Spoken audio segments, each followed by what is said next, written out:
I'm really delighted to welcome the writer Tom Morton-Smith for the Writers Guild first online interview of 2023. Tom is an extremely accomplished playwright and screenwriter whose recent work includes Ravens, a Cold War thriller for the Hampstead Theatre in 2019, and The Earthworks for the RSC in 2017. And earlier in his career, Tom worked with several of our wonderful smaller UK venues and companies such as Theatre 503, Fimbra Theatre and Box of Tricks. Tom's 2015 play Oppenheimer, which was about J. Robert Oppenheimer and the development of the atomic bomb, was a smash hit for the RSC and the West End. So I hope this conversation will be a real chance to celebrate and discuss all of his fantastic work so far. But also, excitingly, we'll be mainly, I hope, talking about My Neighbour Totoro, which is Tom's latest piece of work from for the RSC. It's on at the Barbican Theatre at the moment. It's adapted from the Studio Ghibli film, which I'm sure many of you know. And it's running for another few more weeks, and I would encourage you to snap up tickets. I've seen it myself, and it's the most magical piece of theatre. It truly is exceptional.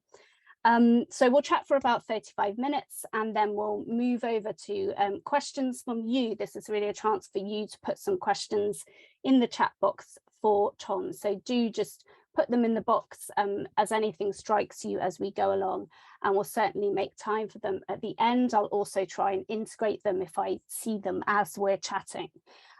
So thank you all so much for joining us on this rainy Wednesday afternoon in January. Tom, hello. Where are you at the moment? Where are you zooming in from? I am zooming in. I'm currently based in Runcorn in Cheshire, just south of Liverpool, across the Mersey, which is where I have relatively recently moved to from having lived in London for about 10 years. So fantastic, thank you. So before we move on to talking about Totoro, perhaps we can sort of dial back and start more towards the beginning of your career and your writing career. Can you give us all a bit of a sense of sort of how you started out and also how you kept going as a writer? What were those sort of early stages like for you? Originally, I did a drama degree after A-levels. I went to university and did a drama degree with at UEA, which also does creative writing courses, and I was able to take them as options. And the nature of that degree meant that we had free reign in this studio theatre where we could put on whatever we liked, whenever we liked, pretty much. And so I wrote a few plays, directed a few, and I wasn't quite as good at that, and acted in a lot. And that was a really good safe space just to be making stuff constantly and trying things out.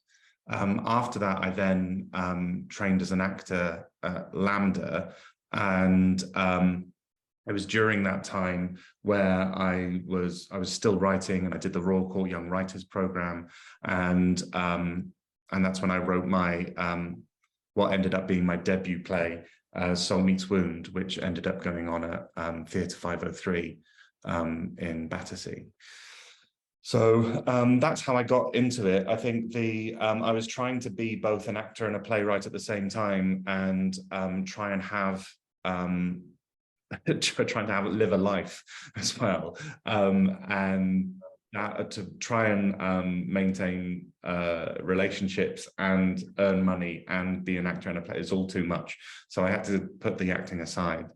I was working full-time as a bookseller in Waterstones for about 10 years whilst pursuing a writing career. And when Oppenheimer was commissioned by the RSC, I was still writing it. I was still working whilst I was writing it, and it was only when that was successful enough to transfer into the West End that I was able to kind of go full time. And luckily, I've been had enough work that's kind of been keeping my head above water to kind of keep me in the game. Fantastic. I'm so interested of the strand of acting that you kind of started out with. What do you think, how do you think that has specifically fed into how you write, or any of your kind of writing processes? Do you see anything?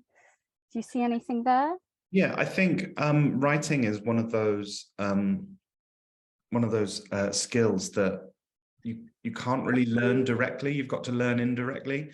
And everything I did in my degree, which was not just acting, but also lighting design, stage management, directing, and then doing the Lambda postgraduate course in acting, all of that made me a much better writer.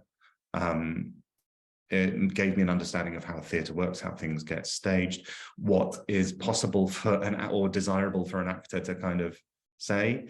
And I think, yeah, it's also kind of given me, hopefully, a pretty decent ear for character and for, I mean, when you're an actor, you're at the whims of other creatives, at playwrights and directors. You get to be I guess I'm more in control when I'm a playwright. I kind of control absolutely everything about all the characters in it, which suits me better, I guess. I think that's really interesting, and that sort of embodied understanding of what it is to be an actor, I think, is probably really helpful in writing. So I'd really like to just move on to talking about My Neighbour Totoro, which is your latest piece, obviously, that is on at the moment at the Barbican. I'm not sure who in the audience has seen the piece. Perhaps if you could just pop into the chat box if you've seen the piece, or if you haven't. Tom, maybe you could just briefly talk to us about the story of the piece, so we can get a sense of what it's about. Yeah, it's set in 1950s Japan.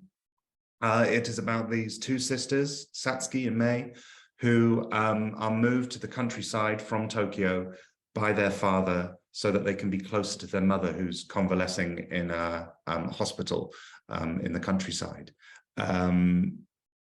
It takes in the anxiety of moving from the city to the countryside, but also dealing with the difficulties of realizing that your parents are mortal, that your mother's unwell. The older sister is trying to take more responsibility in the family, and the younger sister is escaping off to this fantasy land or spirit world, however you wish to interpret it, where these forest spirits, these creatures, become her friends, and then it's a very gentle story. Not a huge amount happens, but it's about these girls learning to cope with the difficulties that they're going through, the difficulties of having an ill parent, or having the other parent struggling to balance work and home life, and the pure joy and delight that children find in nature, and that connection to the ancient woodlands and to the animals and creatures and the streams and everything about nature. So it's obviously a very well-loved film. What led you to kind of making the decision to adapt it? How did you kind of reach that decision? So in 2015, I had my first play with the RSC, which was Oppenheimer, transferred into the West End, and I was having a conversation with Pippa Hill, who's the literary manager there, about what I might want to write next. And she asked me if I had a family show in me, and I said I'd never really considered writing a family show before. But for some reason, My Neighbour Totoro just jumped into my head, and I said, do you know this film, My Neighbour Totoro? I'd love to adapt that for stage, and with something like a Studio Ghibli film. If anyone's able to get hold of the rights for it, then it's going to be the RSC. So I took my shot.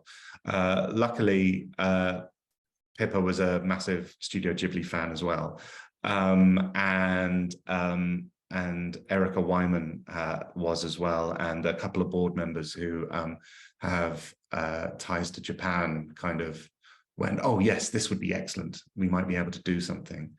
What we didn't know was at around the same sort of time, Joe Hisaishi, the film's composer, had been, like, I think he'd been toying with the idea of adapting it for stage for a while.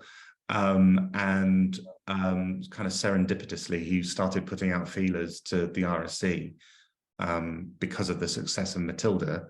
And so it's kind of become one of those things where we're not entirely sure who called who first anymore, but because it all kind of came together at the same time, and yeah, and that's how we got to where we are.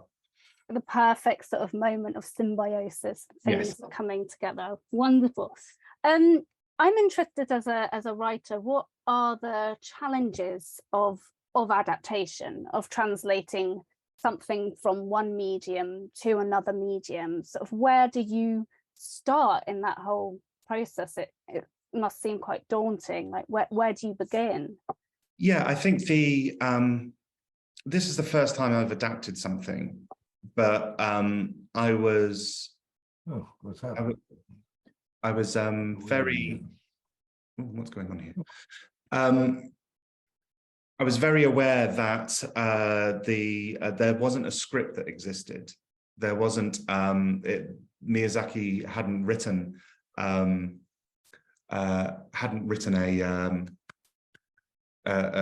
traditional screenplay as such. Sorry, something's going on with my Zoom here. Okay. Sorry, there we go, you're back. Yay. Hi, right, let me try again. So Miyazaki hadn't really written a screenplay. He'd done storyboards because that's how he works. And as such, there wasn't a core text to be working from other than the film.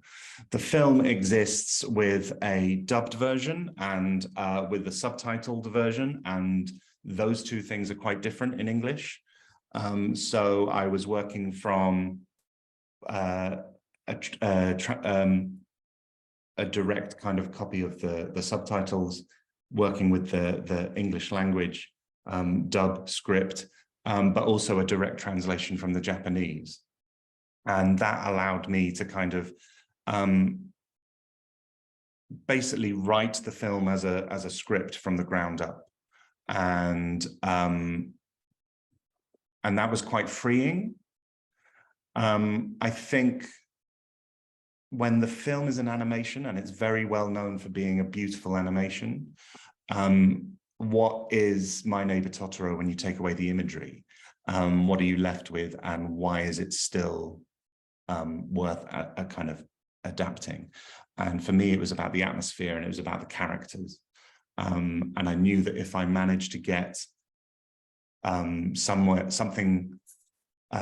theatrical kind of version of the atmosphere that's created in the film, and if I were able to capture the essence of those characters, then everything else would fall into place. How we do the Totoros and the cat bus and all those magical things, I knew it would work on stage because I knew that theatre would be able to capture the atmosphere and those characters. So boiling it back down to those kind of key elements, and then, you know, writing ridiculous stage directions, like a cat bus appears, or a giant tree grows out of the ground, you know, and just say, these are problems for other designers and people. directors. But I was fully expecting for people to kind of come back to me and say, no, we can't do this. This isn't possible. So you're going to have to find a way around it. But everyone we work with, from the puppet designers to Tom Pye, the set designer, and the lighting designers, and Phelan, particularly the director, everyone just went, yes, let's find a way to do it, not we can't do that, write something else. So I was very lucky in that sense. It does feel like such a collaborative piece of theatre, which is one of the reasons it's so exciting to watch. There's the music, there's the puppetry. Obviously, you've mentioned Phelan McDermott's direction. He runs Improbable Theatre, who are sort of known for their kind of ensemble work. It really does feel like a massive collaboration. What was it like as a writer to sort of work at such scale and with so many collaborators? How was that process for you? I mean, it's unlike any other process I've worked on. Usually I write a script and I hand it over to other people, and apart from a bit of tinkering here and there, it's kind of, that's when I step back. But this was, from the nature of it kind of being so collaborative and so total in the elements that it used, huge puppets, huge moving sets, the music as well, everything had to kind of come to the boil at the same time. So on our first day in rehearsal, yes, we had the script, but we also had elements of the set already built and in the room. So the house we had in the room to work with straight away. We had a revolve built in the rehearsal room. We had taken over the entire downstairs floor of the other place theatre in Stratford, so that we were in the rehearsal room, and next door in the studio theatre that had become a puppet workshop where they were building the puppets and prototyping the puppets and kind of bringing them in at the same time. We always had either Will Stewart, our orchestrator, in the room, or we had one of the musical directors in the room as well, kind of tinkling away at the piano. So everything was coming together at the same time. We didn't actually start working on the script until sometime in the second week, where usually the first thing you do is sit down and do a table read. But that isn't how Phelan works. And it was quite freeing to start trying to build the show before we got to the actual text. Sounds like a very generative, very exciting process. So how much did the script change throughout that process? Did you, like, what was that like? Did you go through several drafts, or I think how much did it shift? The script, so I first pitched it in 2015. It wasn't until 2018 that I started working on it, once we'd kind of sorted out all the legal stuff. And throughout, and then when we planned to put it on in 2021, of course, there was a pandemic, and that kind of slowed everything down. So it meant the only thing for the longest time that we could work on was the script, because we weren't able to get together and work on the puppets and the set design and things. So there was a lot of back and forth with our Japanese producers, with the literary department in the UK at the RSC, and with the input from Improbable and Phelan as well. So the script, I was trying to keep it fluid, because I knew that it was going to be a collaborative thing, and working on something of this scale, sometimes we might need a scene to be longer in order to inflate a cat bus, or maybe this scene needs to be shorter because of a set problem, or something's going on in the revolve. So I was trying to keep it as fluid as I can. We tied it down in the rehearsal room, but it didn't really change a huge amount, apart from moving some bits here and there, kind of May's now sat on top of the Totoro, so it'd be better to have that line here than there. And so yeah, it was very collaborative, but the script kind of had been worked quite a lot before we got there. Weirdly, quite a lot of the rewrites had to go into the stage directions, just to kind of say, well, actually, we just to get the order of the what happens in the right order. Yeah. So it sounds like the pandemic actually gave you more time to develop it than maybe you would have had otherwise. Yes, I think that had the pandemic not happened, then the script would have been okay. I would have probably done more rewriting in the rehearsal room. But what the pandemic did give us, weirdly, was, and looking back at it now, it's very strange. When the theatres were all dark and closed, we were able to do some of our big puppet workshops on the stage at the Barbican. And the first one we did, everyone was in masks and socially distancing, and we were allowed to have quite a large number of people in the Barbican Theatre because it's such a big space, as long as we kind of stayed quite distant from each other. But there, if anyone's seen the show, the first large Totoro that you see, the lying down one, has, I think, 4 people in the head and 5 people in the body.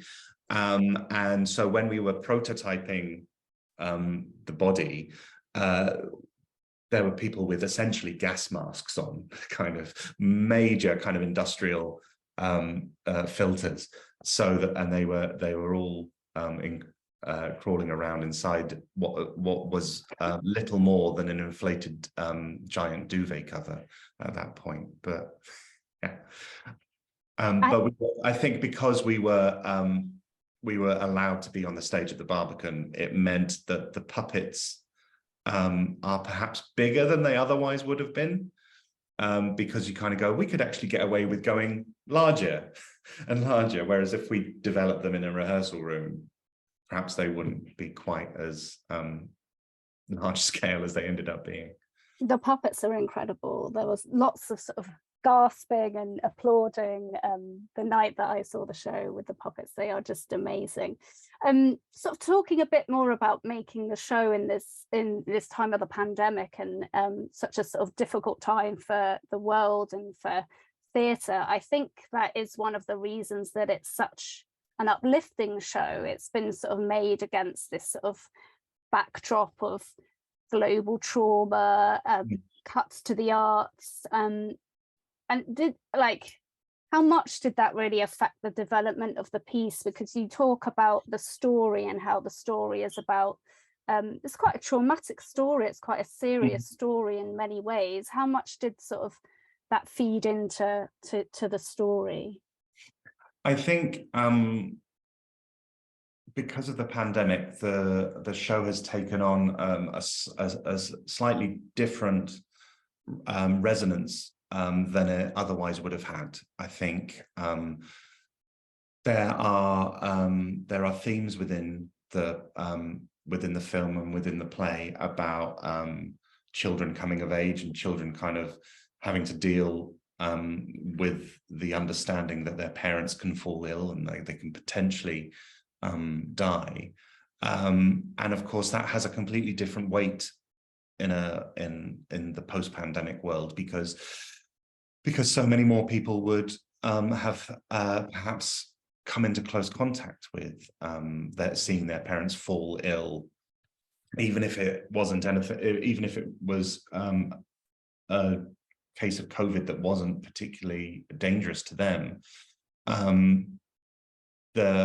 The child's mind kind of going, oh, this horrible virus that's out there killing loads of people, now my parents have it, and not fully kind of or just trying to form their ideas of what it's like to live in a world where people get sick and parents get sick and parents are human and struggle and could potentially die. Yeah, I think it is joyous, but it's also a play that touches something fundamental in what human beings go through, which is trying to cope with the idea that their parents might not always be there.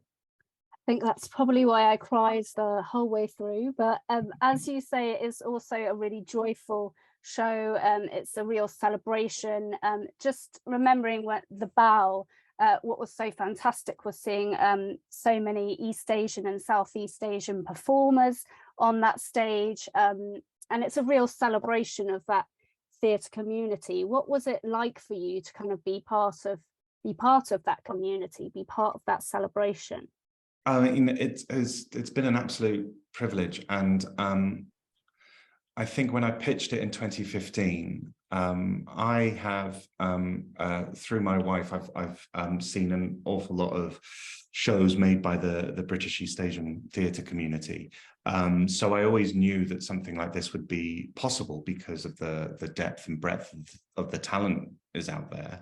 But they weren't necessarily getting cast or getting the opportunities to tell those stories or their stories. I think when we first got on the first day of rehearsal, when we had a room that had 100 or so people in, and the majority of them and the entirety of the cast were British East Asian. That meant so much to so many people in that room. And working on this project has meant so much to the cast and to the creatives as well. Because I don't want to speak for them, but but they have told me that so often they have been cast tokenistically, or they have been the only person of color in the room in a cast. They know everyone in their community, but they never necessarily had the opportunity to work with them. And if they have, it's usually on something quite small scale or something that's quite traumatic or political. So to work on an East Asian story that's so full of joy and with a cast of over 20 has been a real experience for them, and to be allowed to be adjacent to that, to have had some sort of part of bringing that into fruition it's been joyous, and yeah, it's been great. It feels like a really important moment at this time, I think. I just want to ask one more question, because we've got lots of things coming into the chat that I'm not keeping good track of. So I wanted to ask about your first family show. And I know that you recently took your child along to see it as well. So how do you approach writing a family show that will appeal to the children in the audience, but also to the adults as well? Like, how do you balance that? Like, where do you start? I think and it's become more and more apparent. It's something I've always thought, but it's become more and more apparent the more children's TV that I consume with my child, with my son Lenny, and the films that we've watched together, is that the ones that connect best with him, the ones that he enjoys, are the ones that are clearly made with love, and aren't cynically done. Because there is an awful lot of stuff out there for kids that does feel cynical and does feel like it's kind of written by an algorithm. I think the best pieces of children's art are some of the best art, and that's the most important thing. The films of Studio Ghibli can be enjoyed by any age. The films of Pixar can be enjoyed by people of any age. The greatest works of children's literature and the vast kind of the vast back catalogue of stage shows, whether it's Peter Pan or or Alice in Wonderland, or any of the kind of kids shows that that grace our stages, that they have to work for adults as well as kids. I think My Neighbour Totoro particularly manages that really well, in that if you're a young child, you see the film through the eyes of May, and it's a fantastical adventure with some wonderful creatures. If you're slightly older, you view it through the eyes of Satsuki, and it's about coming of age. It's about dealing with responsibility before you're perhaps old enough to. And then as you watch it as an adult, you see it as these through the eyes of through the parents who are struggling and who are trying to juggle many balls and spin many plates, and yeah, it's the film is so good at keeping those three versions of the film all going at the same time, so that it doesn't drop the ball on any of them. And it's essentially it's like three films in one, and hopefully we've managed to capture that. I think you definitely have. It's such a sort of intergenerational story. You've got the intergenerational relationships in it, and like you say, I think somebody can sort of relate to any one of those characters, or ideally all of them. I actually have my stepdaughter's Totoro here. She is now 18, but Totoro is for everybody. So that's my little Totoro that we have in this house. I'm just going to move to, we've got so many things coming into the chat, and I want to give lots of time for that. So I'm just going to go through them. So the first question I can see is about, Tom, how much for you is being able to make a supportive living through your art a definition of being a writer? So I guess is kind of earning money financially, making a living, is that important to your definition of being a writer? Or it's tricky, isn't it? Because I think the answer I would give is absolutely not. If you write, you're a writer. But I know that the years that I was working in retail, the 10 years that I was trying to write in my spare time, I didn't feel like a writer. And though I wrote plays and I sent them off, and in some ways, when I started getting things put on, the fact that I still had to have a day job meant that I kind of felt a bit like an imposter when I called myself a playwright. It's like whenever I went to the hairdressers, I'd kind of always hate the inevitable "what do you do for a living" question. And even after I was able to give up the day job, it was the longest time before I felt confident enough to say that I was a playwright or a writer. I still called myself a bookseller for a good number of years after Oppenheimer had gone in the West End. So yeah, I think the glib answer is you're a writer if you write. The real world answer is that you won't feel like a writer until you hit whatever your personal landmarks are with that. I felt more like a writer when I had my first play published. I felt more like a writer the first time I got a professional review in a newspaper, the first time I saw a book of mine in the National Theatre bookshop, and it all builds. So yeah, but yeah, if you sit down in front of your computer, if you've got a blank page or a blank Word document in front of you and you manage to fill it, you're a writer. There's lots of different ways. If you sell it, that's a bonus. Absolutely, yeah. There's lots of different ways of being a writer, but if we put something onto the page or onto our laptops, then we are writers. Yeah. Next question, Joe has asked about pitching. Is this something you need to be established in order to do, or can you pitch as an unknown writer to smaller theatres? So what's your kind of experience of pitching? When can you pitch? How can you pitch?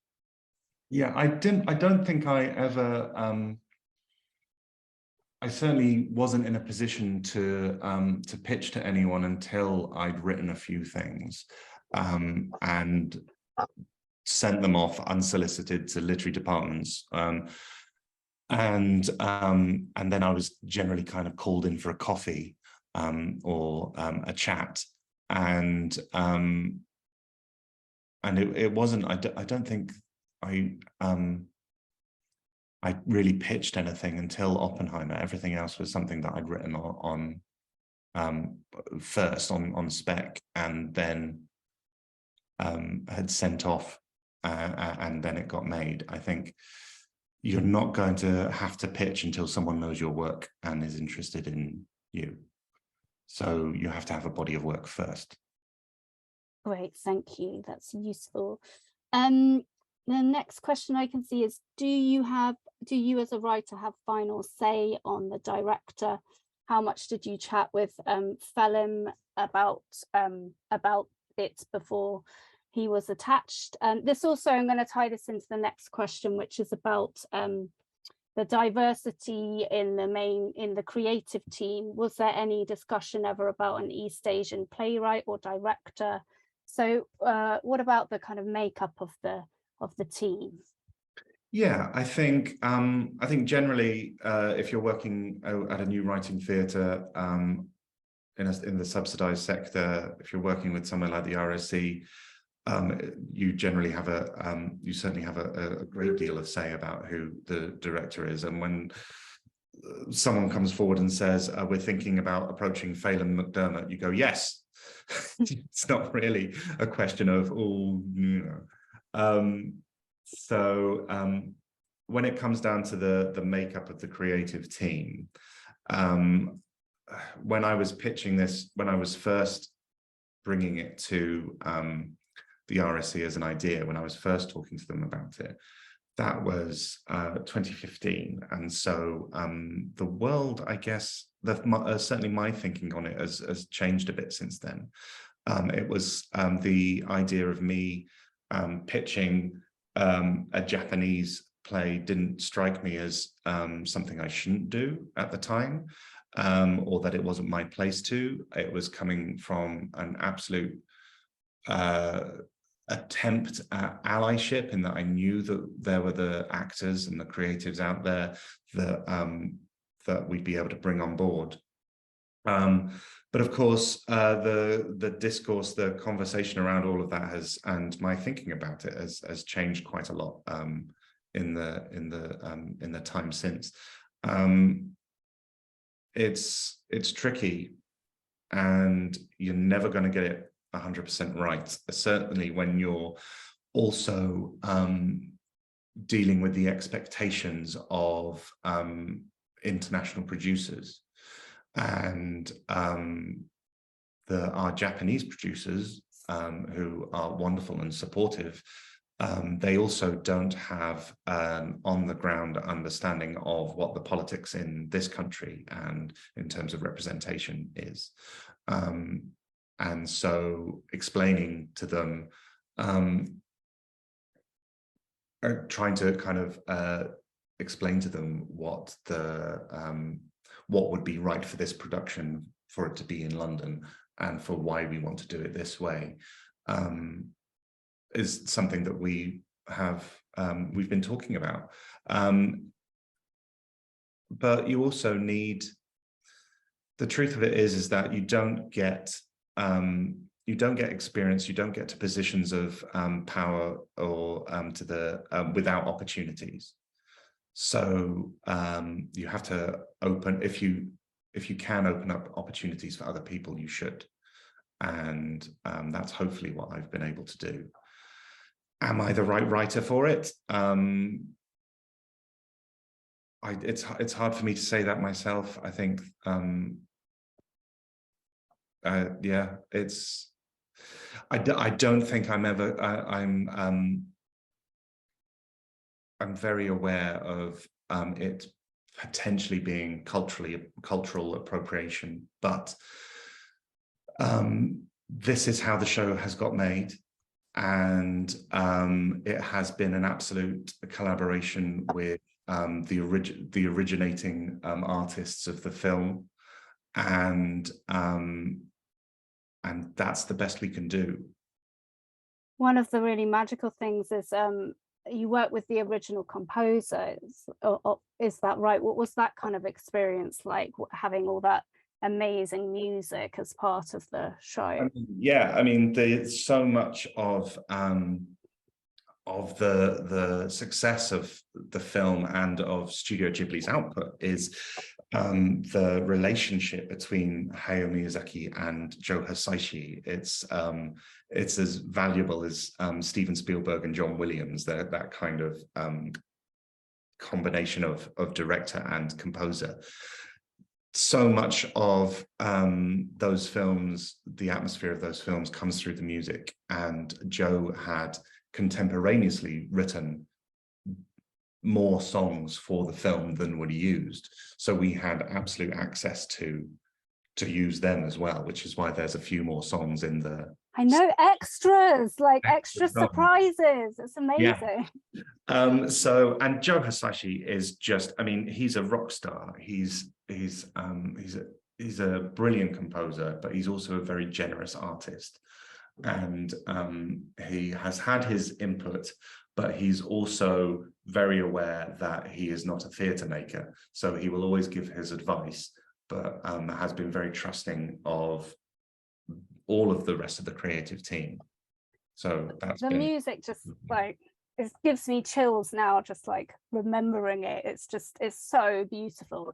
Just to quickly say about choice of director, just from our work with the Writers Guild, that's often written into your contract, or I think it should be, that you do get a say if you're the writer over the choice of director. So if you have any questions about that, you can ask the Writers Guild.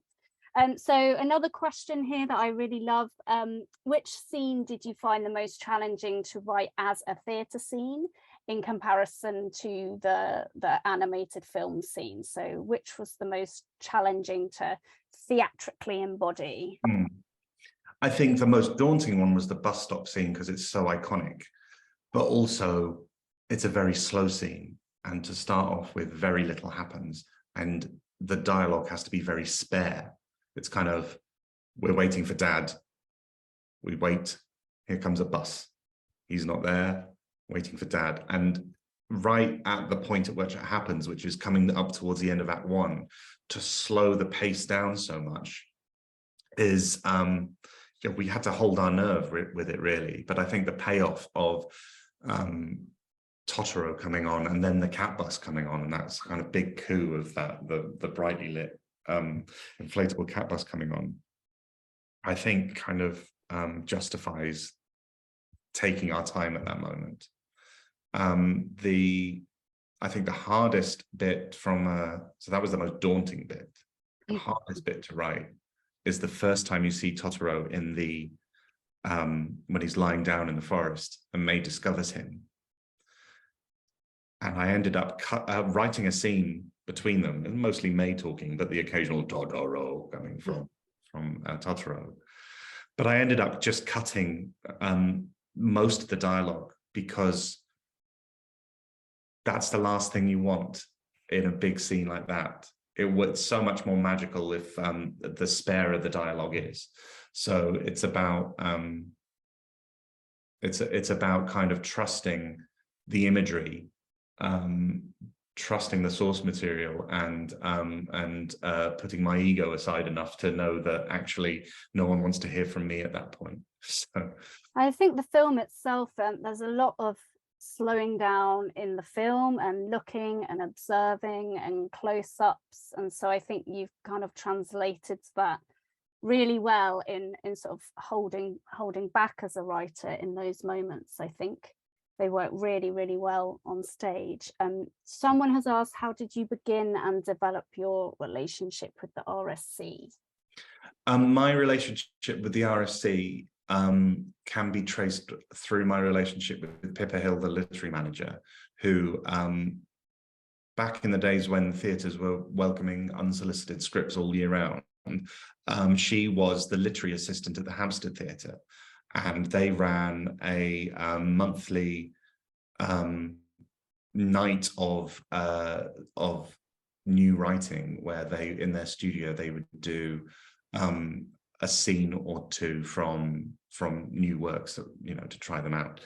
And I just sent a script that I had written into them.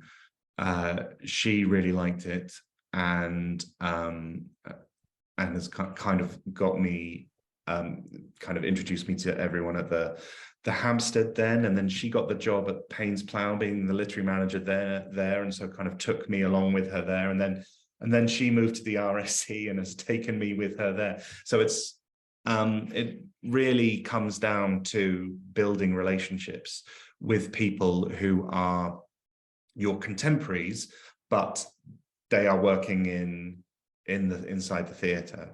So I think there's quite a lot of it's very easy as a writer to try and network upwards, to try and get the people who are doing well to come and see your work.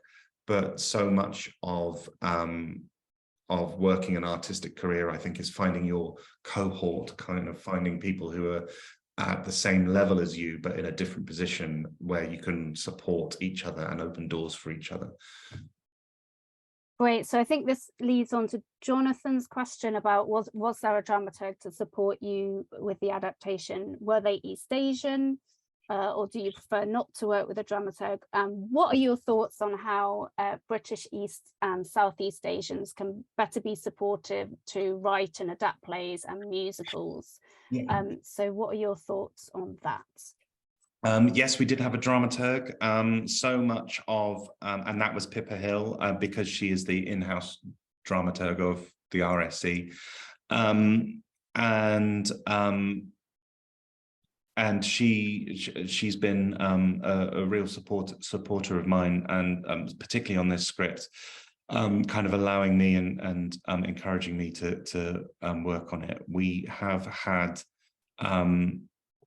the nature of the show, in the way that it is collaborative, means that there have been conversations with the other creatives throughout, with the British East Asian creatives that we've had on board, whether that's the associate director, Eileen Conant, or our Japanese producers, or our actors, who some of them have been attached to the project for multiple years, because they were brought in as puppeteers in the early workshops, but have kind of, like May Mack, who plays May, has been with the show for quite a number of years, because she was brought in as a puppeteer originally, and when we were workshopping the big inflatable Totoro, we needed someone to climb it. And so May got up, just said, "That's me," and off she went. So we have been working with translators. We've been working with all the various producers. There was always someone I could talk to in terms of dramaturgically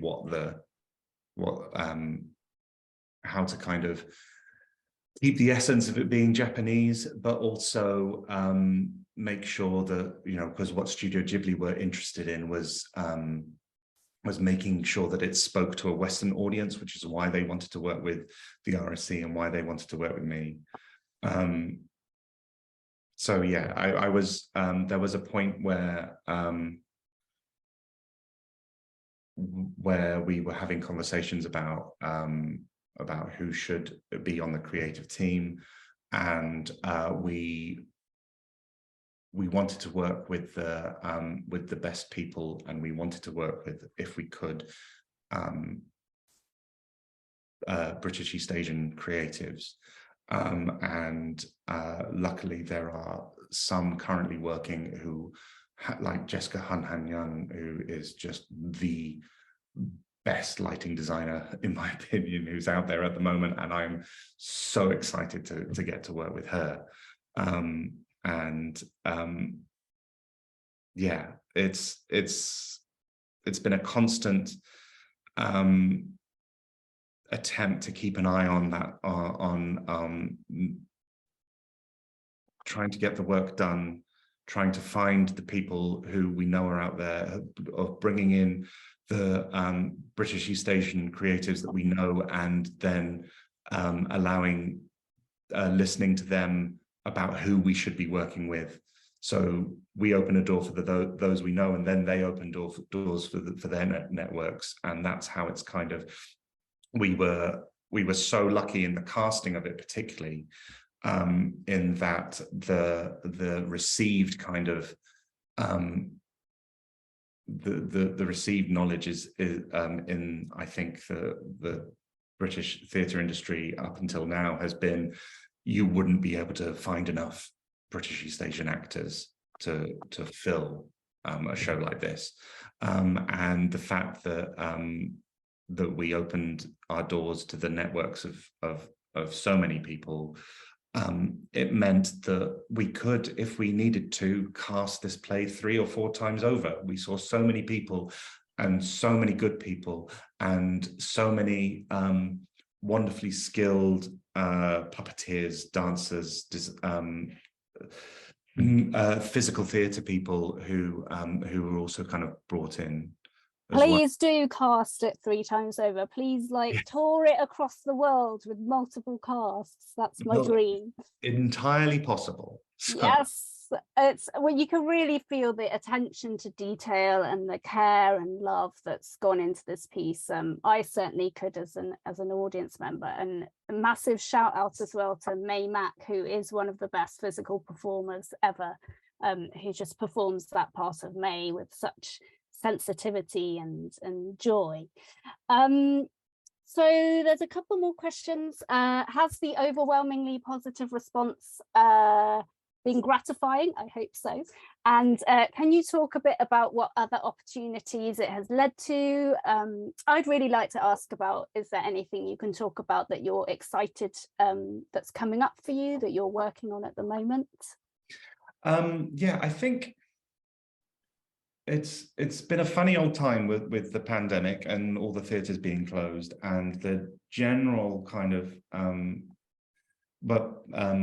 move, I think, of a lot of writers who are currently working has been towards film and TV. So I've got several film and TV kind of projects on the go at the moment, which were kind of set up during the pandemic. I don't know what I'm doing next theatrically. Totoro has been taken up so much of my time recently.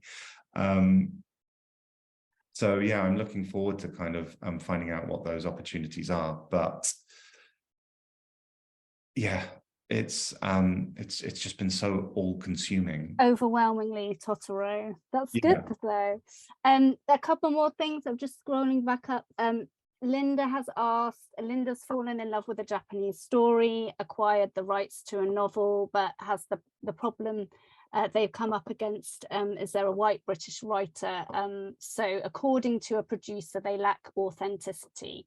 Mm-hmm. Do you have any advice for them to take things further? That's a big question. Yeah, it is tricky. And I think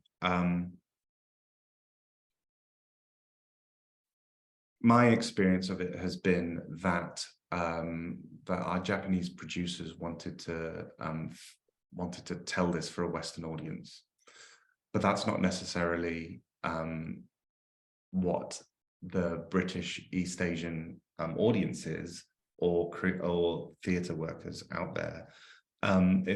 That might not be their prominent concern.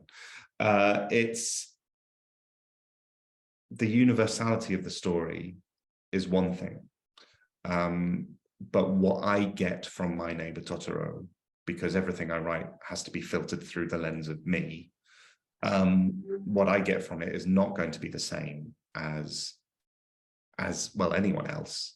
You know, there's the old saying that if you write one novel and it's read by 1,000 people, you've written 1,000 novels, and in that way we have something like 130,000 Totoros, because everyone's experience is going to be very different. But with it being a piece of such a big iconic piece of Japanese culture, how much it means to the East Asian diaspora, how much those stories are a solace or a close friend of children who are growing up as a minority in the West, then there's no way I can speak to that other than try and staying out of the way of other people's interpretation of it.